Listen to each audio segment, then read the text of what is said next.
They never taught you what to do when the money stops coming. No one explained how to breathe when the account hits zero, or how to carry the weight of unpaid bills with your head still high. They just told you to work hard. And when that's not possible, when life pauses, breaks, or betrays, you're left staring at the silence. But here's the truth. No one whispered, you can save money even when none is coming in. Because saving is not about numbers, it's about attention. It's about decisions made in the dark, when no one sees and no one claps. Money is not the first thing you save. Clarity is. Then dignity. Then momentum. The world tells you to wait for abundance to arrive before you act wisely.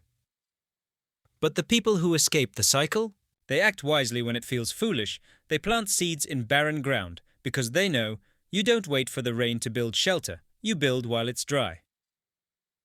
Quietly, deliberately, with hands that may be empty, but with a heart that refuses to be. You didn't write your money story. Not at first, it was written for you, in hushed kitchen conversations, in the tension behind your parents' eyes, in the way they said, we can't afford that, without even checking the price. You absorbed it without question, like oxygen, like gravity. Maybe you grew up hearing, money changes people. Rich folks are greedy. Better safe than sorry. Be thankful you have anything at all. And so your brain built a map where abundance was suspicious, where desire was dangerous, where just surviving meant you were winning. You learn not just how to earn, but how to fear. Fear of asking for more. Fear of losing what little you had. Fear of becoming one of them. And here's the quiet tragedy. These beliefs weren't born from truth. They were born from wounds.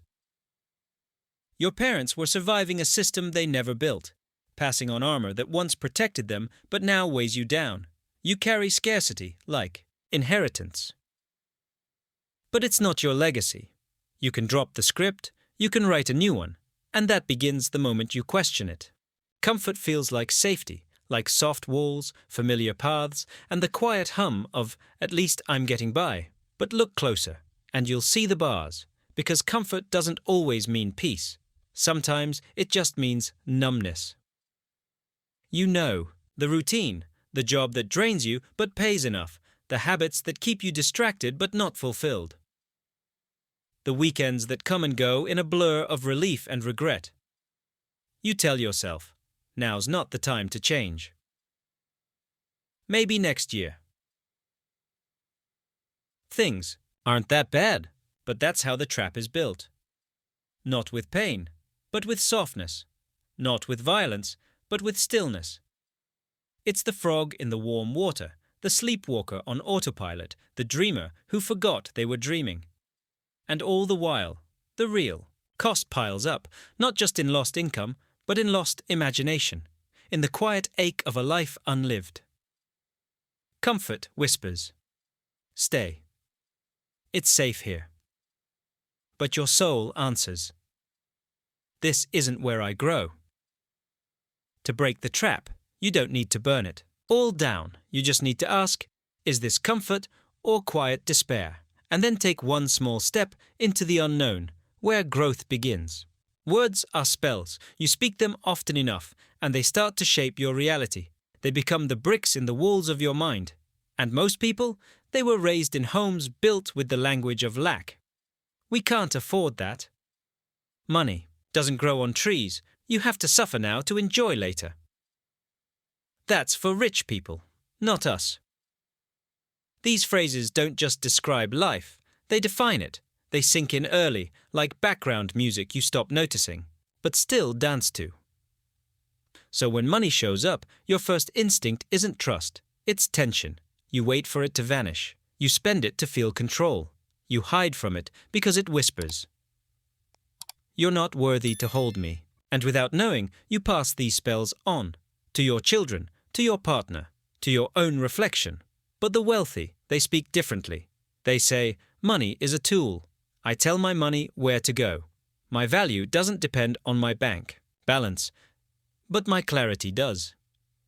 It's not arrogance, it's authorship. Because when you change your words, you don't just change your thinking, you change your direction. Want to shift your life? Start with your sentences. There are two voices in you. One whispers, now. The other murmurs, wait. The first one is loud. It wants comfort. Sugar. Scrolling. New shoes. Same habits. It tells you you've earned it. You deserve a break. One time won't, hurt, and maybe it won't, but that voice never comes alone. It brings its brothers: regret, distraction, stagnation. The other voice is quiet. It sounds like discipline, like discomfort, like silence. It says, save now, rest later, build now, celebrate after. Delay the sugar, feed the seed. It's not as fun. It doesn't come with fireworks or dopamine, but it carries a map. Every dollar not spent is a brick. Every urge resisted is a foundation. Every simple meal is a chapter in the book of freedom. But here's the trap. Modern life worships speed. Fast food, fast fashion, fast answers, and it punishes patience.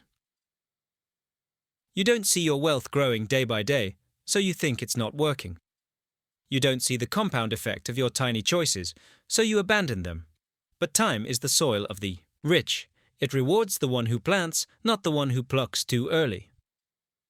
So ask yourself, are you living for the now, or are you building for the later? Because money saved is time purchased, and time purchased is freedom stored. People say they want freedom, they speak of it like a dream. A house by the sea, no alarm clock, no boss, no limits. But most don't fear being broke. They fear being in charge, because control means responsibility, and responsibility means you have no one else to blame. When you take control of your money, you can no longer point fingers at the government, at your boss, at your parents. You have to look in the mirror. You have to face your choices. You have to admit that maybe, just maybe, you've been asleep, that you've traded freedom for convenience, clarity for comfort, growth for excuses. It's easier to say, I never learned this. It's too late. I'm just not good with money. Than to say, I haven't tried. I've avoided this. I was scared, because control is not light. It's not sparkly or soothing. It's weight. It's heavy, but it's yours. And when you carry it long enough, something strange happens. The weight becomes strength. The fear becomes focus. The chaos becomes a plan. And that's when everything changes. Not because the world changed, but because you stopped waiting for rescue and became your own compass. You realize that no one is coming to save you, but no one is stopping you either. Transformation doesn't come with fireworks. It comes with tiny, quiet moments. A second of hesitation before buying. A pause before scrolling. A breath before saying, I deserve this. These moments seem insignificant, but they're the bricks of a new mindset. You don't have to be a genius. You don't need more willpower. You just need to win the next 5 minutes. Because every day, your brain makes paths. It follows the same roads unless you build new ones. You were taught to spend, to feel better. So now, feeling low becomes a shopping signal. You click. You buy. You numb.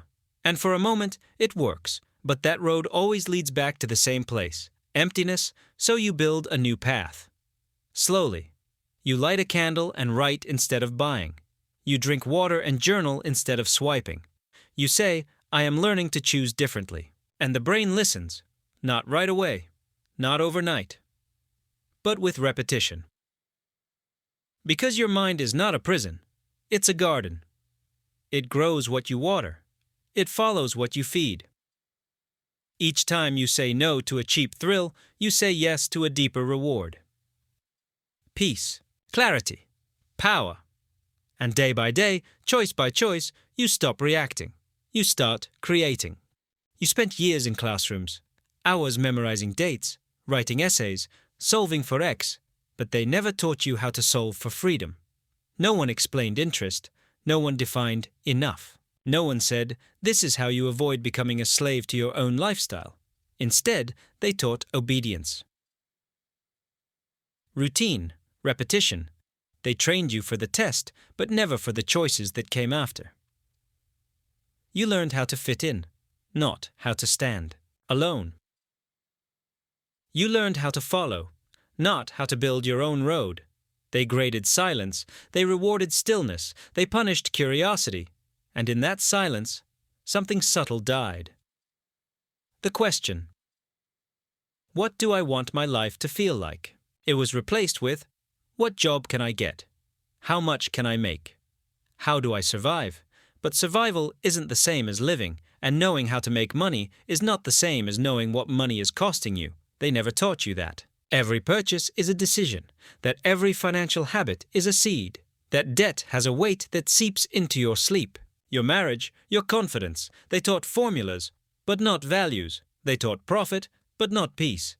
And that wasn't an accident, because a confused person doesn't rebel, an exhausted person doesn't ask hard questions, and a financially dependent person rarely walks away. But now you know, and when you know, you get to choose whether you stay in the curriculum or write a new one. It doesn't begin with a paycheck or a spreadsheet or a sudden wave of motivation. It begins in silence. Maybe one night you sit alone, phone off, lights low, heart tired. Not from work, but from running. Running from bills, from pressure, from the sense that no matter how fast you go, you're always behind. And in that stillness, a question whispers, what if I could do this differently? It's not loud, it's not dramatic, but it shifts something inside you. Because for the first time, you're not reacting to the world, you're observing it, studying it, choosing how you want to show up in it. You realize you don't have to wait for permission, you don't have to follow the blueprint. You can build, not a mansion, not an empire, just a simple path that leads you out of the maze. You begin to make small moves, but this time with intention. You don't buy that thing, not because you can't, but because you'd rather buy your future. You start tracking what you spend, not to punish yourself, but to understand your own story. You stop apologizing for dreaming bigger. You stop defending why you want less noise, less debt, less pressure. This is the turning point. When money stops being something that happens to you and starts being something you direct. No longer a storm. Now a current. And you, not the world, not the ads, not the fear, are at the helm. You look back at the path, all the years you thought you were trapped. Turns out you were standing in front of an open door. It was never locked, it was never hidden, it was just waiting for you to see it. You were told to survive, to stay safe, to play small. But now you know, safety is not the same as freedom, and comfort is not the same as peace. You see the world differently now, not as something to fear, but something you can shape. You are not just someone who spends. You are someone who decides, not just someone who works, but someone who builds. And the real cost of money was never about dollars, it was about the years you thought you couldn't change, the dreams you put on hold, the truth you didn't know you were allowed to live. But today, you remember. You remember that everything you need was always within reach. And with steady hands and a quiet kind of courage, you walk through the door. Not loudly, not perfectly, but freely. If this message found a quiet place in you, subscribe, not just to this channel, but to the life you were meant to create.